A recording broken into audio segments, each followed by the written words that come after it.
afternoon, Jean. Thank you very much for doing this interview with me. I wanted to get to know the candidates, and I'd like you to tell me what skills and why you want to run for councillor in Qualicum Beach.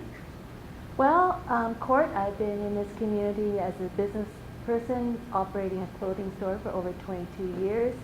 Previous to that, I've run Harvest Moon Cafe for 3 years.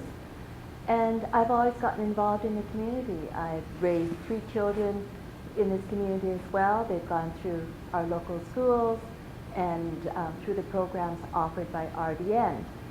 And I love and respect this community. And I would just like to be more involved. I've spearheaded things like the Uptown Summer Market to bring vibrancy to the downtown core, to show the talent that we have locally and the charm of Qualicum Beach. I'm also very respectful and love the beautiful, generous volunteer organizations that we have, like the Shriners, the Legion, the Grandmothers of Grandmothers, Aldia Maya. We have a lovely community, and I'd like to be part of the sustainability and the progressiveness of this community. Great. I forgot to remind you that in the arrangements here, that it's a 5-minute interview, and we're trying to stick on that.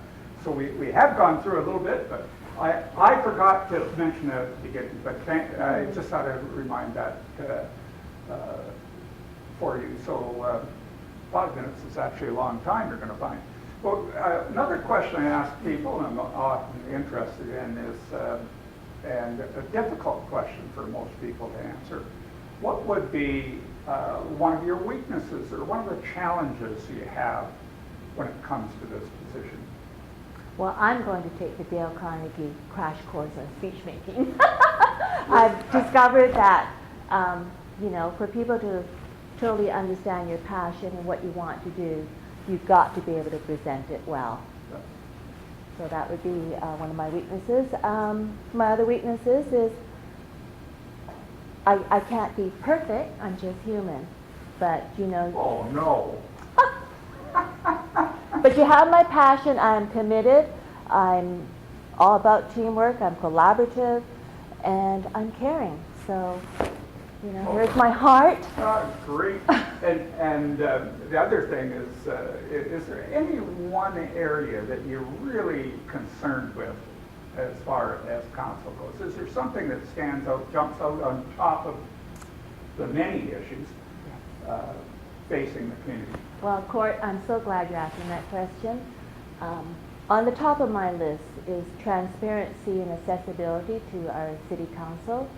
I just find that whenever decisions are made, we should know why. There should be full disclosure as to why decisions were made and who's opposing it and why they opposed it. Full disclosure to the public, so we have an understanding. Right now, the roundabout down in Memorial and the waterfront there, it's been on the table for 8 years, and it's already passed. We've got the grant for it, but meanwhile, there's a couple people in council that still oppose it. And I've heard that they're hoping to get back on the new council and with 1,000 signatures and overturn something that everybody's been working on for 8 years. And then we have a missed opportunity where it comes to attainable housing. We could have been applying for grants. BC Housing put out a request for a proposal for this in April. The deadline was September 17th. We missed it for Qualicum Beach. But meanwhile, Parksville right now has a 68-unit, 1- and 2-bedroom rental in the books, and they're going to build it on the BC Green Construction Way. And we're still in the talking stage. And we want to rehash something that's been on the table for 8 years, the roundabout. That's wasting time and energy. Let's move forward. Get her done.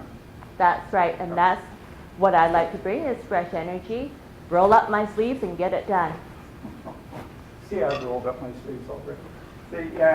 We've got 5 minutes. 28. Oh, don't go away. Don't go away. 28 seconds left. I was going to thank you for doing this interview, and actually, in more transparency, I think maybe that every constituent should come and do an interview. It's been fun for me, and I appreciate you doing this, and I've got to know you a little bit better. So thank you very much. And in closing, is there any other comment you'd like to address? Well, I've missed. I haven't asked very many questions. well, Court, when you ask me, like, what is my weakness? You know, I don't look at weaknesses. I just look at what needs to be done and getting it done. When it comes to housing and that kind of stuff that we're talking about, it's not about a deep dive into taxpayers' pocket. We're all about sustainability and good fiscal management.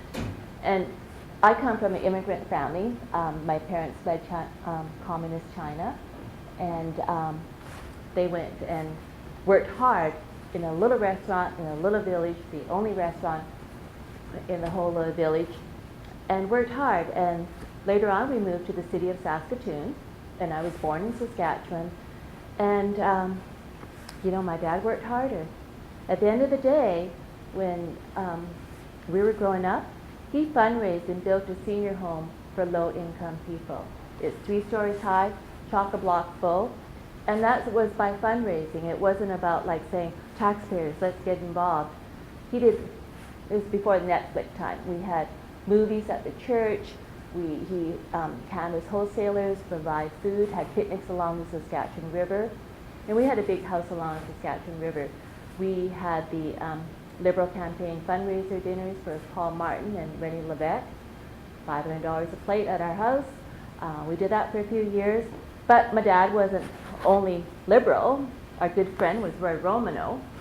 He's NDP. So in the middle of the night, he's out there putting his campaign signs up. But it's all about like giving back to the community.